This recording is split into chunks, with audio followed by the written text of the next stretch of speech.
चित्रगुप्त जी, आजकल पृथ्वी लोक पर क्या चल रहा है? वहां के प्राणियों का लेखा जोखा क्या कहता है? महाराज, पृथ्वी लोक पर अभी बहुत भयंकर हाहाकार मच रही है। वहां के लोग अत्यंत व्याकुल और परेशान दिखाई दे रहे हैं।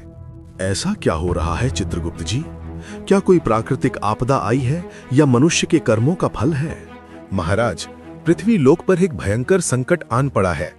वहां के लोग भोजन पकाने के लिए एक एलपीजी नामक गैस रूपी पदार्थ का प्रयोग करते हैं, परंतु दुर्भाग्यवश दो शक्तिशाली देशों के बीच युद्ध छिड़ने के कारण आपूर्ति श्रृंखला बाधित हो गई है, जिससे वो पदार्थ लोगों को समय पर उपलब्ध नहीं हो पा रहा है। ये तो बड़ी दुख की बात है चित्रगुप्त। भोजन तो जीवन का आधार है। हमें लगता है इस दुख की घड़ी में मनुष्यों को कुछ उपाय ढूंढना पड़ेगा, अन्यथा भुखमरी बढ़ जाएगी। महाराज, पूरी बात तो सुनिए। इस एलपीजी पदार्थ की कमी का लाभ उठाकर वहां के स्वार्थी व्यापारी आम जनता से 10 गुना ज्यादा मूल्य वसूल रहे हैं। अब आप ही सोचिए, जिसके पास 2 वक्त के खाने के लिए पर्याप्त अन्न न हो, वो 10 गुना ज्यादा मूल्य देकर ईंधन कैसे खरीदेगा? चित्रगुप्त, हमें उन व्यापारियों की ये अमानवीय हरकत कदापि समझ नहीं आई। संकट में अवसर तलाशना घोर पाप है। जरा हमारे दिव्य दर्पण पर उनके इस काले कारनामे की कुछ साक्ष्य और चित्र दिखाओ, ताकि हम उनके दंड का निर्धारण कर सकें। जी महाराज, अभी अपनी मायावी दृष्टि से आपको वहां के दृश्य दिखाता हूं।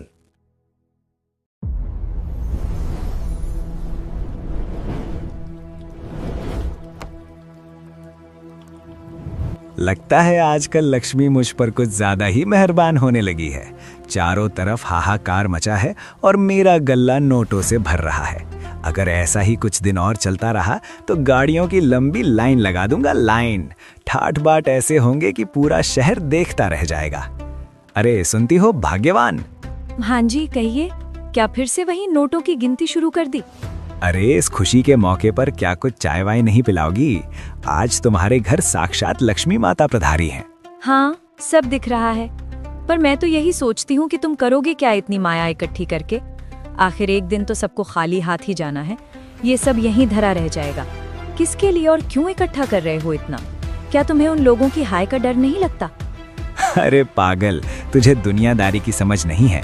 तुझे नहीं पता बाहर गैस की किल्लत की वजह से कितना खतरनाक और अफरा तफरी का माहौल चल रहा है। और यही तो असली मौका है मोटा नोट कमाने का और लोगों की जेबें खाली करने का। दुनिया लुट रही है तो हमें भी हाथ साफ कर लेना चाहिए। देखो, मुझे ये सब जरा भी अच्छा नहीं लग रहा। तुम क्यों गरीबों की मेहनत का पैसा घर ला रहे हो? किसी की मजबूरी, किसी की बेबसी और किसी के जीवन भर की जमा पूंजी को इस तरह हड़पना ठीक नहीं है।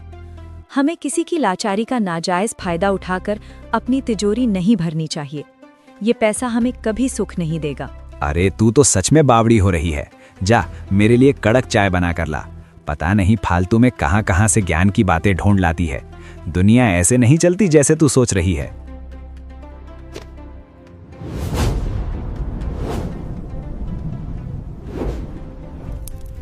चित्रगुप्त जी, ये दृश्य देखकर तो हमारा मन भी विचलित हो उठा है। ये प्राणी तो अत्यंत पाषाण हृदय और लोभी प्रवृत्ति का प्रतीत होता है। इसे तो बेसहारा गरीबों की करुण पुकार की भी कोई चिंता नहीं है। इसकी धर्मपत्नी इसे धर्म और अधर्म का अंतर स्पष्ट कर रही है, मानवता की दुहाई दे रही है, परंतु ये मद में अंधा होकर उसकी एक भी बात सुनने को तैयार नहीं है। सत्य कह रहे हैं महाराज। इस जीव की बुद्धि पर लोभ का ऐसा गहरा पर्दा पड़ा है कि इसे केवल अपनी तिजोरी भरने और स्वर्ण मुद्राओं के ढेर से ही मोह रह गया है।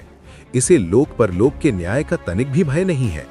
आगे देखिए कि ये स्वार्थी मनुष्य किस प्रकार अपनी शक्ति और प्रभाव का दुरुपयोग कर लाचार प्राणियों का शोषण करता है और उन्हें लूटता है। अत्यंत शोचनीय है। हाँ चित्रगुप्त, हमें इसके समस्त काले कारनामों के साक्ष्य दिखाओ, ताकि इसके पापों के दंड का उचित विधान किया जा सके। दिखाओ हमें पृथ्वी लोक के वे दृश्य।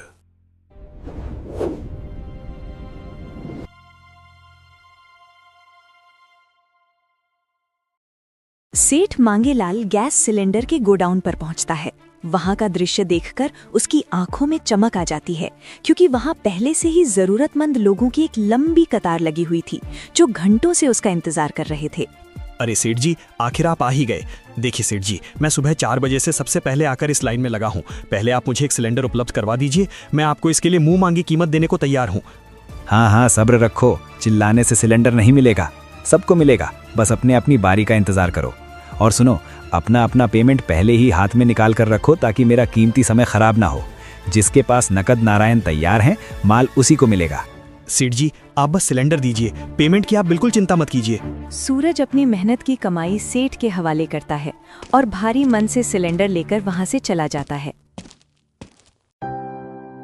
उसी गांव के एक कोने में एक झोपड़ी में सविता नाम की एक विधवा रहती थी, जिसके 2 छोटे पुत्र थे। मम्मी, पेट में चूहे दौड़ रहे हैं, बहुत भूख लगी है, कुछ भी खाने को दे दो ना, अब और सहा नहीं जाता। हाँ मम्मी, शिवा सही कह रहा है। हमने पिछले 2 दिन सिर्फ पानी पीकर गुजारे हैं। क्या आज भी हमें खाली पेट ही सोना पड़ेगा? क्या आज भी रसोई में आग नहीं जलेगी? धीरज रख मेरे लाल, तुम चिंता मत करो, मैं तुम्हारी माँ हूँ, तुम्हें और भूखा नहीं रहने दूंगी। मैं अभी कहीं से कुछ प्रबंध करती हूँ, आज तुम्हारे लिए खाना जरूर बनेगा। एक मजबूर माँ अपने बच्चों को भूखा कब तक देख सकती थी। हार कर वो अपने विवाह के आखिरी गहनों को निकालती है। मुझे माफ करना शिवा के पापा, मैंने हमेशा चाहा था कि ये गहने हमारे बच्चों की पढ़ाई में काम आएंगे, लेकिन आज इन मासूमों के भविष्य की इस पूंजी को मुझे सिर्फ इनका पेट भरने के लिए खर्च करना पड़ रहा है। हालात ने मुझे इतना बेबस कर दिया है कि मेरे पास और कोई रास्ता नहीं बचा। सविता भारी मन से गैस गोडाउन की ओर चल पड़ती है। सेठ जी नमस्ते, मैं सविता हूँ।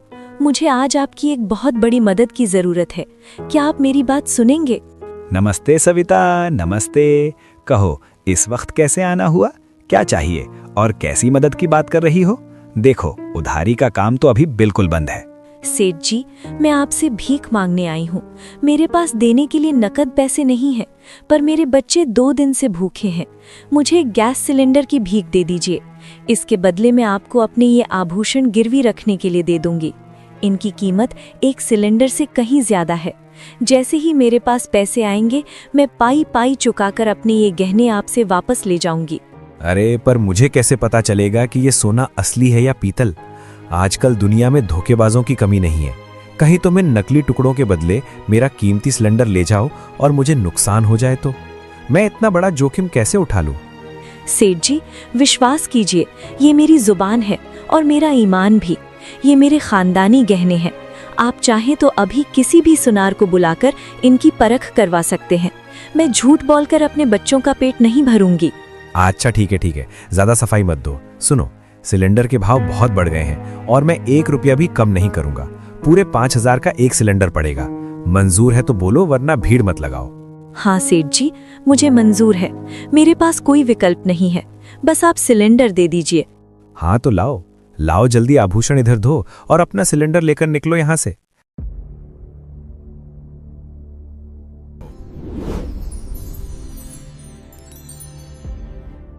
देखा महाराज आपने, इस निर्दयी आदमी की लोभ की पराकाष्ठा तो देखिए। इसने उस बेसहारा और मजबूर महिला की लाचारी का फायदा उठाने में तनिक भी संकोच नहीं किया, जिसके घर में कोई कमाने वाला भी नहीं बचा है। इसने मानवता को ताक पर रख दिया है। चित्रगुप्त जी, ये दृश्य देखकर हमारा हृदय भी क्रोध से भर गया है। इस प्राणी ने इंसानियत की सभी मर्यादाएं लांघ दी हैं। इसे लगता है कि इसका धन ही इसे बचा लेगा, पर इसे ज्ञात नहीं कि इसके हर कुकर्म का लेखा जोखा यमलोक में दर्ज हो रहा है। इसे इसका दंड अवश्य मिलेगा और इसका असली हिसाब यहीं हमारे दरबार में होगा। महाराज, ये तो अभी केवल शुरुआत है। इस लोभी मनुष्य के पापों का घड़ा अभी और भरेगा। आगे देखिए पृथ्वी लोक पर और क्या क्या अनर्थ हो रहा है।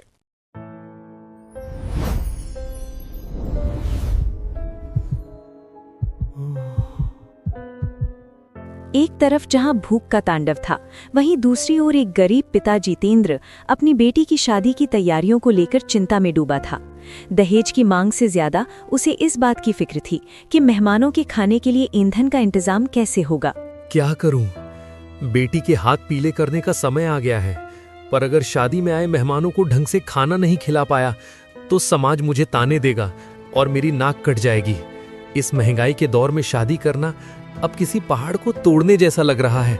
देखो जी, हमने आज तक अपनी बेटी की खुशियों में कोई कमी नहीं रखी है, तो अब हमें इसकी शादी भी धूमधाम से करनी चाहिए। आप ऐसा कीजिए, हमारी जो शेष जमीन है उसे गिरवी रखकर कुछ पैसे उधार ले आइए। सकुना, मैं गया था जमींदार के पास, लेकिन उसने भी जमीन गिरवी रखने से मना कर दिया। वो कहता है कि आजकल जमीन के दाम गिर रहे हैं और जोखिम बहुत है। अब तो लगता है ये जमीन भी बेचनी पड़ेगी, नहीं तो हम लोगों को क्या मुंह दिखाएंगे। आज सिलेंडर के भाव आसमान छू रहे हैं और बिना ईंधन के मेहमानों का स्वागत कैसे होगा। हे भगवान, ये कैसा संकट आन पड़ा। अभी तक तो सारी तैयारियां सही चल रही थी, पर अचानक ये संकट मुसीबत ले आया। सुनिए, आप हिम्मत मत हारिए। आप ऐसा कीजिए, हमारे गांव के गैस एजेंसी वाले सेठ जी से कुछ साठ गांठ करके उनसे कुछ दिन की उधारी पर सिलेंडर ले आते हैं। शायद हमारी जमीन बिकने से बच जाए और शादी के बाद हम धीरे धीरे उनका पैसा चुका देंगे। मुश्किल लगता है, वो सेठ बहुत ही सख्त मिजाज का है, पर फिर भी देखता हूं कल जाकर। अगर सेठ जी मान जाएं तो हमारी बहुत बड़ी चिंता दूर हो जाएगी। अगले दिन जितेंद्र पूरी उम्मीद के साथ सेठ जी के पास एजेंसी पर पहुंच जाता है। सेठ जी, आपसे कुछ जरूरी बात करनी है। हाँ बताओ बताओ, क्या बात है, जल्दी बोलो। क्या आप थोड़ा साइड में आ सकते हैं? बात कुछ निजी है। अरे भाई, ये धंधे का टाइम है, कोई पंचायत करने का नहीं। मेरे पास इतना फालतू समय नहीं है कि मैं तुम्हारे लिए दुकान छोड़कर साइड में आऊं और तुम्हारी निजी दुख भरी दास्तान सुनूं। जो भी कहना है सबके सामने यही बोलो, वरना अपना रास्ता नापो। सेठ जी, वो दरअसल मेरी इकलौती बेटी की शादी होने वाली है। घर में मेहमान आएंगे। रीति रिवाजों और खाने पीने के लिए मुझे कुछ अधिक मात्रा में गैस सिलेंडर की सख्त आवश्यकता होगी। हाँ हाँ, तो इसमें इतनी चिंता वाली कौन सी बात है। शादी ब्याह का काम है, सिलेंडर तो मिल ही जाएंगे ना। बोलो कितने चाहिए और किस तारीख को पहुंचवाने हैं, बस दाम जो चल रहा है वही लगेगा। हाँ सेठ जी, सिलेंडर तो मुझे आपसे ही लेने हैं, क्योंकि आप ही हमारे पुराने व्यापारी हैं। परंतु समस्या ये है कि बाजार में सिलेंडर के दाम आसमान छू रहे हैं। उन्हें खरीदने के लिए नकद पैसा जुटा पाना अभी मेरे वश में नहीं है। मेरे पास अपनी बची कुची जमीन बेचने के सिवाय और कोई चारा नजर नहीं आ रहा। देखो जितेंद्र, तुम अपनी बेटी की शादी कर रहे हो, कोई बच्चों का खेल नहीं। अब जो वाजिब दाम बनेगा वो तो तुम्हें चुकाना ही पड़ेगा। युद्ध और किल्लत की वजह से पीछे से माल ही महंगा आ रहा है। मुझसे कोई रियायत या उधारी की उम्मीद मत रखना कि मैं तुम्हारी इसमें कोई आर्थिक मदद कर सकूंगा। मेरा तो व्यापार में सीधा और साफ हिसाब है, पहले पूरा पैसा दो फिर मान लो। सेठ जी, आप तो सब जानते हैं, ये मेरी इज्जत का सवाल है। अगर मैंने सिलेंडर के पैसों के लिए अपनी आखिरी जमीन भी बेच दी तो शादी के बाद मैं और मेरा परिवार अपना पेट कैसे भरेंगे। वो जमीन ही मेरा आखिरी सहारा है। चलो चलो, अब आगे बढ़ो और दूसरों को रास्ता दो। इतना समय नहीं है मेरे पास फालतू की बहस करने का। उधारी का धंधा मैंने सालों पहले छोड़ दिया है। अगर हाथ में नकद पैसा नहीं है तो चुपचाप घर बैठो, बेटी की शादी की खुशियां मत मनाओ। सेठ मांगीलाल की ये बात सुनकर जितेंद्र के पैरों तले जमीन खिसक गई। उसे ऐसा गहरा झटका लगा कि वो वापस घर की ओर लौट आया।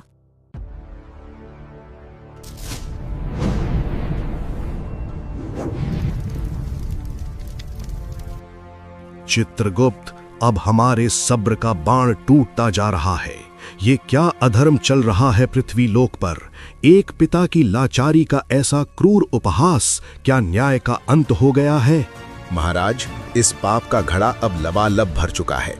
अब हमें कुछ कठोर कदम उठाना ही होगा, अन्यथा ये लोभी सेठ पता नहीं कितने और निर्दोष गरीबों का चैन और सुकून खा जाएगा।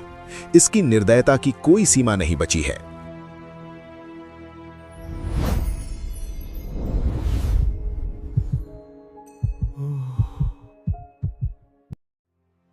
अरे आ गए जी आप। क्या हुआ? आप बहुत परेशान लग रहे हैं। क्या बात हुई सेठ जी से? वही हुआ जो एक पत्थर दिल इंसान से उम्मीद की जा सकती थी। साफ मना कर दिया उन्होंने। अब तो बस भगवान ही मालिक है। चलो कोई बात नहीं, आप इस तरह हिम्मत मत हारिए। जिसने जन्म दिया है वो दाना पानी भी देगा। भगवान जरूर हमारी पुकार सुनेगा और कोई ना कोई रास्ता निकालेगा। निर्दयी सेठ मांगीलाल, जिसकी पत्नी कबीर साहिब जी की शिष्या थी, एक दिन वो कबीर साहिब जी के पास जाकर उन्हें अपने पति के व्यवहार के बारे में बताती है। परमात्मा जी प्रणाम। मेरे पति कोई नशा नहीं करते, वो चोरी नहीं करते, वो मांस नहीं खाते, लेकिन वो जब लोगों की मजबूरियों का फायदा उठाते हैं तब मुझे बिल्कुल भी अच्छा नहीं लगता। इसका कोई उपाय बताएं मालिक। पुत्री रेखा, धीरज रखो। तुमने सत्य कहा, तुम्हारा पति बाहरी व्यसनों से तो दूर है, परंतु उसके भीतर जो लोभ और स्वार्थ का विष फैल चुका है वो किसी भी अन्य नशे से अधिक घातक है। केवल मांस मदिरा का त्याग कर देना ही पूर्ण धर्म नहीं कहलाता। यदि हृदय में दया, करुणा और दूसरों के दुख के प्रति सहानुभूति नहीं है तो ऐसा मनुष्य पशु के ही समान है। पुत्री, माया का नशा इंसान को अंधा कर देता है। उसे लगता है कि ये कागज के टुकड़े और तिजोरी उसे हर विपत्ति से बचा लेंगे, लेकिन उसे ज्ञात नहीं कि जो धन बेसहारों के आंसुओं, आहों और चीखों से कमाया जाता है वो घर में सुख नहीं बल्कि भयंकर विनाश लेकर आता है। माया मुई न मन मुआ, मरी मरी गया शरीर, आशा तृष्णा ना मुई, यों कही गए कबीर। तुम्हारा पति उसी माया और लालच के फंदे में बुरी तरह उलझ चुका है। उसकी आत्मा पर पाप का बहुत गहरा आवरण चढ़ गया है। तो अब मैं क्या करूं मालिक? मैं उसे कैसे समझाऊं? पुत्री, जब मनुष्य की बुद्धि पर लोभ का पर्दा पड़ जाता है तो उसे ज्ञान की बातें समझ नहीं आती। जब पाप का घड़ा लबालब भर जाता है तो परमात्मा और कुदरत अपना न्याय स्वयं करती है। तुम एक सच्ची भक्त आत्मा हो, किसी के पाप की भागीदार मत बनो। तुम घर में रहकर पूर्ण परमात्मा का सिमरन करती रहो। सेठ मांगीलाल लोगों की मजबूरी का फायदा इसी तरह कई दिन तक उठाते रहे। तभी एक काला दिन आया जब सेठ जी अपने गैस सिलेंडर के गोडाउन पर बैठकर हिसाब लगा रहे थे। तभी अचानक गोडाउन में गैस रिसाव के कारण एक भयंकर धमाका हुआ। वो तेज ब्लास्ट इतना विनाशकारी था कि पूरा इलाका दहल उठा। सेठ मांगीलाल ने भागने की बहुत कोशिश की, पर कुदरत का न्याय अटल था। अपने आप को बचाते बचाते वे भीषण आग की लपटों की चपेट में आ गए और तड़प तड़प कर उनका देहांत हो गया। मांगीलाल सेठ का शरीर छूटते ही यमदूत उसके करीब आ पहुंचे। अरे उठो सेठ जी, आपका चलने का समय आ गया है। अरे कौन हो तुम लोग और कहां से आए हो, और ये मुझे क्या हुआ? सब बताएंगे सेठ जी, यमराज जी सब बताएंगे। सब्र रखो और चलो हमारे साथ यमलोक में। अरे भाई, मैं तुम्हारे साथ चलूंगा तो यहाँ मेरा गैस गोदाम कौन संभालेगा? अरे सेठ जी, तुम्हारी मृत्यु हो चुकी है और अब ये गैस गोडाउन, ये संसार, ये परिवार, ये धन और माया सब यहीं रह गया। बस तुम्हारे कर्म तुम्हारे साथ ऊपर जाएंगे। नहीं नहीं, ऐसा नहीं हो सकता। ऐसा हो चुका है सेठ जी, चलो अब बहुत बकवास हो गई। छोड़ो मुझे, तुम्हें पता है मैं कौन हूँ। मेरे पास लाखों की जायदाद है, मैं तुम्हें मुंह मांगी कीमत दूंगा, बस मुझे वापस जाने दो। छोड़ो। यमदूत सेठ मांगीलाल को यमराज जी के सामने लाकर पेश कर देते हैं।